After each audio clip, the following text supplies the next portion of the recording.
Hey everyone, welcome back to 996 The Howl. No regular recap for this video. I'm surprised I'm even here after that St. Louis game, and this San Jose game didn't help the case. A lot of negative emotions. Not going pretty much on notes for this video, just gonna be off the cuff. I have some little bullet points here and there, but like I said, a lot of negative emotions from that St. Louis game. A lot of frustration, a lot of anger, some angst. Can you have angst when you're in your 30s? And, mixing a little bit of depression there, which isn't always a good thing.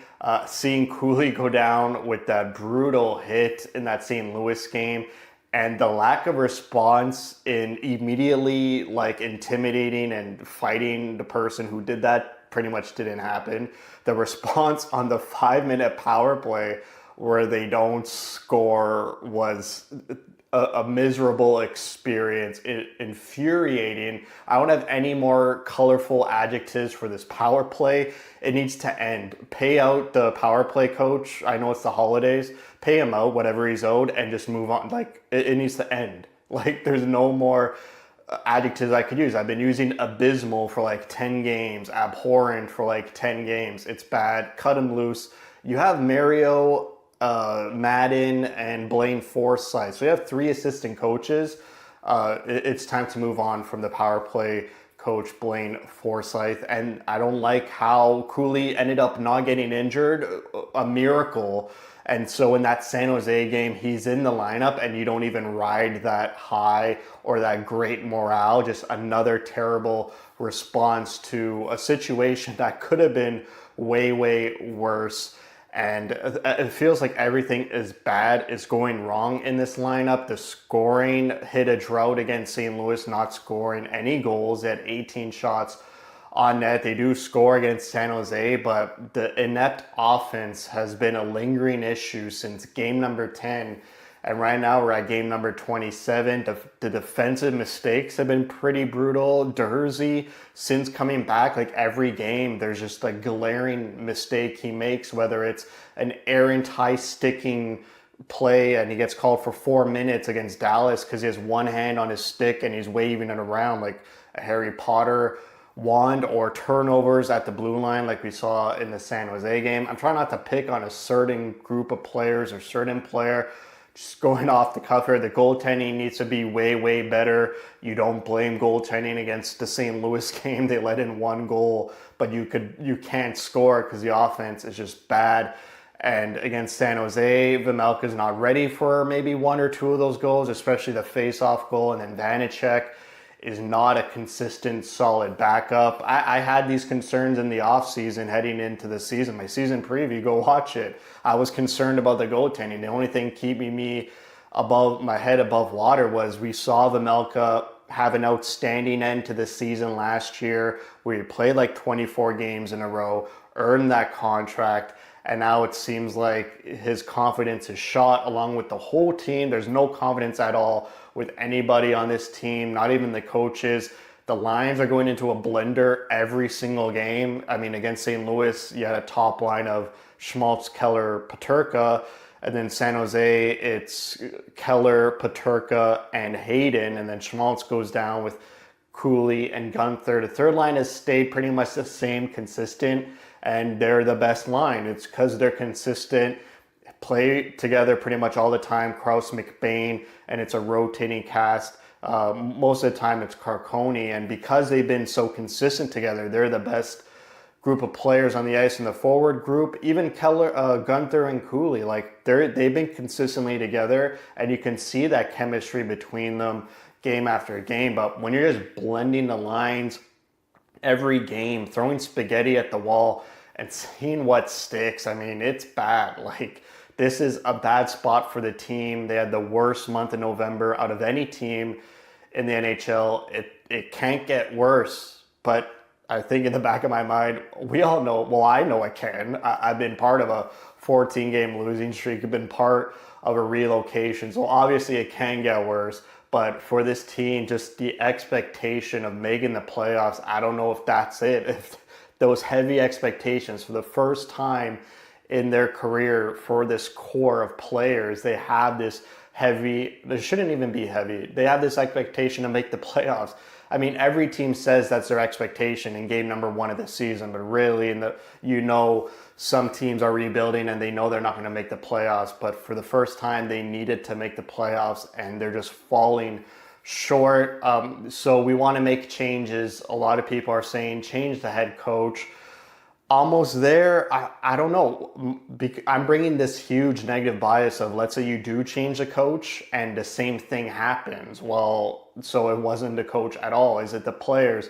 I think I would start with a trade, and not a trade that ruins the future. You got to be careful with these trades. Do not at all. You are never touching the first round pick this year or for the next 2 years. You keep those. You have 3 second round picks for the 2026 draft. Maybe one of them could be moved. But the players I'm looking at to move are Schmaltz, in order, Schmaltz, Durzi, and Hayden. But the future of this team, I would love Hayden to be a 4th line center for long term. I want Hayden locked up, this is my opinion, for 8 years, and just go to him. You're our 4th line center for the rest of your career. That would be amazing. And then you have Cooley, Desnoyers, McBain, Baudouin as your centerman. Because Hayden would be a perfect 4th line center. His offensive production wouldn't be an issue because he goes to the front of the net, he wins faceoffs, he has some sneaky skill, can put the puck in the net. That'd be a great 4th line center for me. So I wouldn't want to move away from him, but you gotta do something, and he's a pending unrestricted free agent, so that's why it's more digestible to move on from him, and he's probably got high value compared to a guy like Stenlund, who I believe is also a pending free agent, but he's a bona fide 4th line center, no ceiling, whereas Hayden's got a greater ceiling. But you gotta make a trade. For me, what I'm looking for is another big body, top 6, fierce winger. You can't have Carconi and Yamamoto playing every single game. I know I love those players work hard. They go to the front of the net. They do the good work, but you can't have both of them playing in your forward group. Those are what I call sort of anchor players. One of them needs to go, or try to move Yamamoto to Tucson, maybe sneak him through waivers, but you got to put in just a more top 6 forward there instead of 2 fringe NHLers, even though they play well. But you got to get more offense in this forward group, even though it looks like they have enough offense. You have Keller, Cooley, Gunther, Schmaltz, Peterka, but they're just not consistent putting the puck in the net. Bring up Daniel Boot. I mean, in the minors, in the Tucson Roadrunners, there's not much help on defense, goalie, or forward, but Daniel Boot seems to be that bright spot, that big body power forward who has that shoot first mentality, attacks the middle of the ice. You got to bring him up. You got to make a change. I don't know what the change is, but any change will signal something, and these consistent line blending is kind of hurting you rather than making your team better. If you want a goalie change, I don't know what you're doing there, because I don't know who's available. Everyone knows our goaltending issue is bad, so no one's taking our goalies. And what teams are really tanking just yet? It's going to take another few weeks, maybe a month, for teams to realize they're actually tanking. The only goalie I circle was maybe Lankinen from Vancouver. They're having a really poor season. It looks like they're not going to make the playoffs. They already said their veterans are for sale. So maybe you knock on the door, be like, hey, you got Demko as your future. Can we take Lankinen? Maybe give them a Schmaltz for Lankinen and a third and Vanacek or something like that. There's no goalie solution for the Roadrunners. Vialta and Stauber are not better than Vanacek. So we're kind of stuck there in the goaltending department. But I agree, goaltending needs to be better, defense needs to be better, forwards need to be better, the coaches need to be better. Krause said it after the San Jose game, from the top down, everyone needs to be better. And I think we're approaching lost season territory, where a lost season is just a blip in the radar of a trajectory of a good team. And you have that one season where, whether it's due to injuries, whether due to something, it's just a blip in the radar. In the moment, it sucks, But in the long-term vision, it was just a blip in the radar. It's a lost season. You try to recoup what you can, maybe sell off some players and get more draft picks in. So then at this draft, you have an even better draft. And then next year, you're injecting Boot, Ginla, maybe Baudouin, maybe those draft picks you cooped up. You pick a really good player, he could come into the lineup, and it helps for your long-term vision, but doesn't really help you right now. That could be an avenue as well. I'm not sure we're there yet because we're like 2 or 3 points off a playoff spot.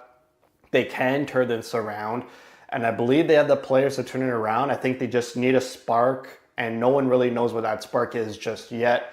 Whether it's a trade, whether it's bringing up Daniel Boot, whether it's a coaching change, a spark needs to happen, and pretty much enough is enough. It's bad watching. I can't even imagine being a player on the team and having to play these games, and not even to mention whatever Keller is going through. He's immune to criticism for the rest of the season after the passing of his father. Like, in my opinion, he should take a week or 2 off, be with his family, but that is his decision. No one knows how to tell him how he could cope. If this is his way of coping and he wants to play, that's fine.